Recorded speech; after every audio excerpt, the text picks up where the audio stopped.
오늘은 예언의 말씀이라는 제목으로 함께 은혜를 나눕니다. 기독교의 예언은 그런 예측이 아니에요. 절대적 예언입니다. 한마디로 얘기하면 예언의 종교예요. 그 본질은 예언에 있습니다. 여러분 궁금하지 않습니까? 예언이 담긴 책인데, 예언서인데 궁금하지 않습니까? 그냥 안 읽어요. 믿음이 있노라고 교회를 다니면서 성경을 전혀 안 읽는 사람들이 꽤 많다는 거예요. 그 예언은 세상의 심판과 영생의 소망에 관한 것, 그리고 궁극적으로 하나님의 나라에 대한 거예요.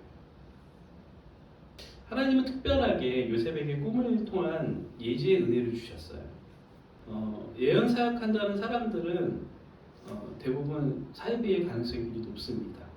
조심해야 됩니다. 하나님 말씀의 기초에서 상식적으로 신앙생활을 해야 돼요. 하나님께서 요셉에게 꿈을 통한 예지의 은혜를 주신 것은 이스라엘을 구원하기 위해서.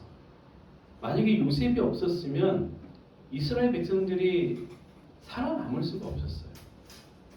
요셉이 총리가 됐기 때문에 그 가뭄과 기근에서 그 종족이 생명을 유지할 수 있었죠. 400년 동안 애굽에서 수많은 그 민족의 그 성장을 이뤘잖아요. 하나님께서 특별한 은혜, 초월적 은혜를 주실 때가 있어요. 물론 지금도 주십니다. 근데 그게 꼭 꿈을 해석하는 것만이 아니라 우리가 하나님을 자각하고 느끼고 믿음이 생긴다는 자체가 굉장히 초월적인 은혜입니다. 지금은 성경은 닫힌 책이에요. 열려있지 않아요. 더 이상 성경을 확장할 수 없습니다. 누가 요한계시록 이후의 책을 읽는다면 그 사람은 다 사입이에요.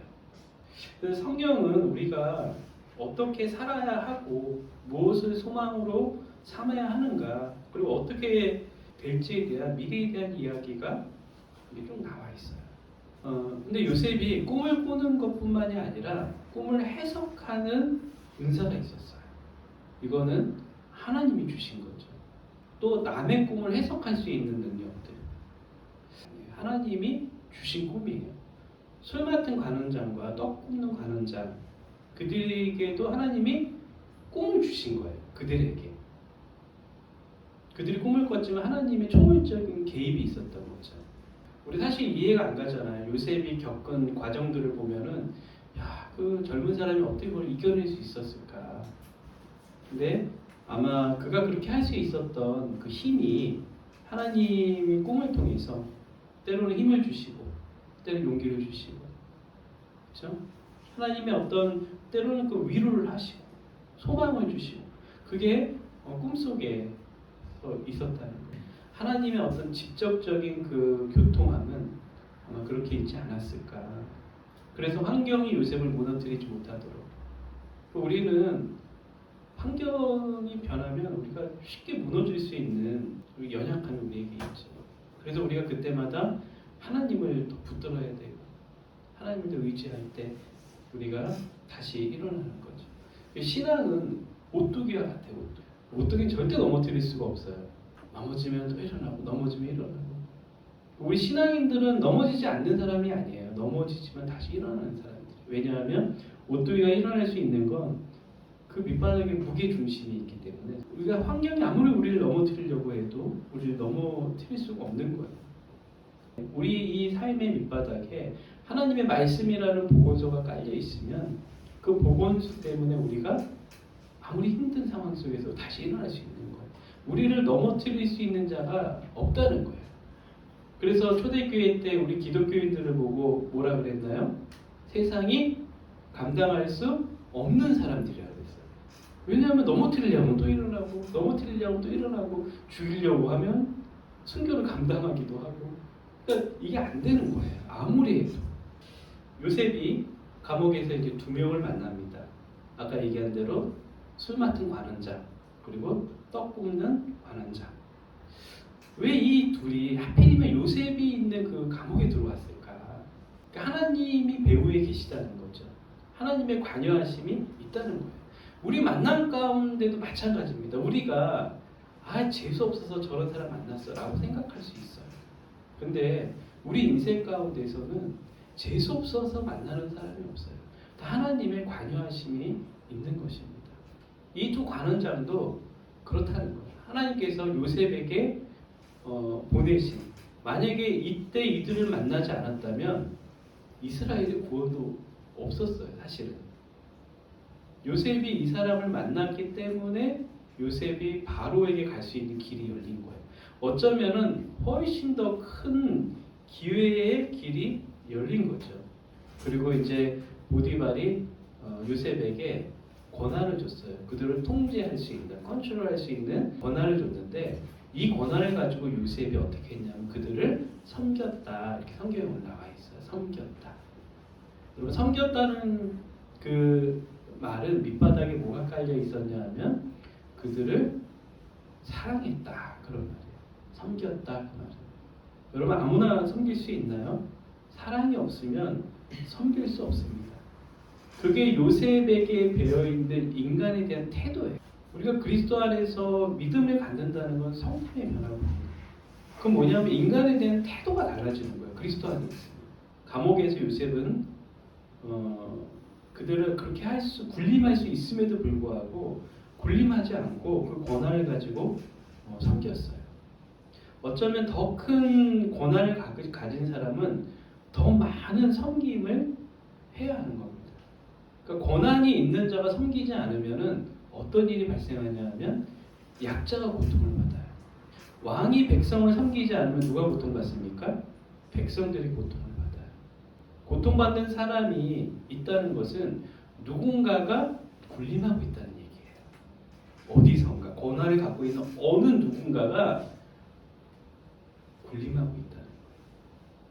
근데 백성의 삶이 너무 좋고 편안하고 행복하다. 그러면 어떤 권한이 큰 사람이 크게 희생하고 있는 거예요. 우리가 모를 뿐이지.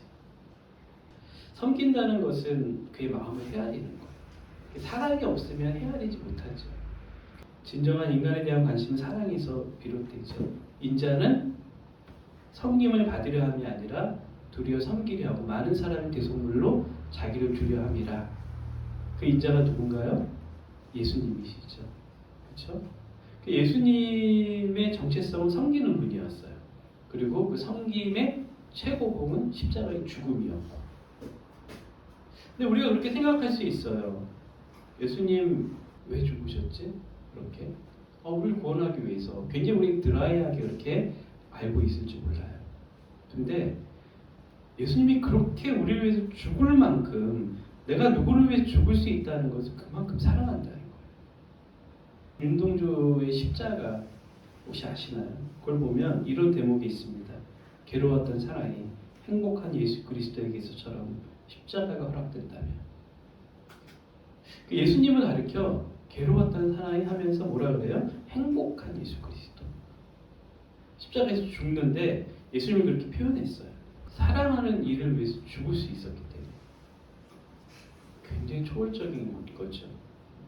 우리도 인생에서 미궁에 빠질 때가 있어요. 근데 분명한 그 절망의 순간이 하나님이 예비하신 새로운 삶의 축복의 길이 된다는 거예요. 요셉이 그랬잖아요. 인생의 어떤 나락으로 떨어졌지만 그가 애굽의 총리 대신으로 갈 수 있는 유일한 길이 그 길이었어요. 사실은. 형들을 통해서 애굽으로 팔려가야만 그가 총리가 될 수 있었어요. 하나님은 항상 고난 가운데 축복을 숨겨놓으십니다. 우리가 아무리 어려운 일이 있어도 우리가 하나님을 신뢰해야 되는 이유예요. 하나님은 그 어려운 고난의 길 속에서 축복의 길을 예비하고 계세요. 하나님께서 우리에게 항상 그 기회를 주십니다. 어쨌든 술 맡은 관원장은 꿈대로 해석대로 전직을 회복하고, 그리고 한 사람은 목이 달아나서 죽었습니다. 근데 중요한 건 요셉이 술 맡은 관원장이 전직을 회복할 걸 알고 그에게 얘기를 했어요. 내가 억울하게 여기 왔고 당신이 바로에게 회복이 된다면 나를 기억해달라고 얘기를 했어요. 근데 우리 성경에 보니까 뭐라 그러냐면 술 맡은 관원장이 요셉을 잊었더라 그렇게 얘기하고 있어요. 사람은 잊어도 하나님은 잊지 않는다는 거예요. 하나님은 절대 잊지 않습니다. 우리가 여기쯤 되면 이제 끝난 것 같잖아요. 잊었으니까 끝이잖아요. 근데 하나님은 지금도 그 순간에도 계속 일하고 계셨어요. 다음 장에 보면 어떤 일이 일어나냐면 이제 바로가 꿈을 옵니다. 게임 끝난 거예요. 하나님께서 바로에게 꿈을 주신 거예요. 근데 그 꿈을 해석할 수 있는 사람이 없는 거죠. 그때 술 맡은 관원장이 팍 떠오르는 거죠. 누가 떠올랐겠어요? 요셉. 하나님은요, 우리가 인생을 살면서 우리는 나 이제 여기까지면 이제 난 끝이야 라고 우리가 생각할 수 있을 때가 많이 있어요. 우리 인생에서. 근데 하나님의 기회가 점점 오고 있는다는 거예요. 어쩌면 그렇죠. 술 맡은 관원장이 나를 잊지 않았을까? 잊으면 나는 어떡하지? 나는 이제 끝난 건가? 그렇게 생각할 수 있잖아요. 근데 술 맡은 관원장은 정말 잊었어요, 요셉. 근데 뭐라고요? 하나님은 잊지 않았다는 거예요. 아마 그런 날이 올까? 지금 아무 일도 일어나지 않는데 그렇게 생각할 수 있어요. 그러나 하나님 지금도 그 예언의 말씀을 이루시기 위해서 지금도 이 순간에도 일하고 계시다는 거예요. 우리는 그것을 믿고 어쩌면 우리에게 영생이 어디 있어? 하나님 나라가 어디 있어? 이렇게 생각할 수도 있어요. 그러나 하나님은 하나님의 그 꿈을 이루시기 위해서 요한계시록에 나타나는 하나님의 꿈들을 이루시기 위해서 하나님의 역사는 지금도 우리가 느끼지 못하고 우리가 알지 못하지만 지금도 지속되고 있다는 거예요. 혹시 힘든 상황 가운데 있는 사람이 있다면 여러분의 인생 가운데 지금 고난의 삶 가운데 하나님이 지금 여러분을 위해서 일하고 계십니다. 여러분의 삶의 길은 열릴 것입니다. 그 고난은 끝날 것입니다. 하나님이 여러분을 축복의 길로 인도하실 것입니다. 오늘 함께 기도하고 우리 하나님 앞에 부르짖는 시간 갖겠습니다.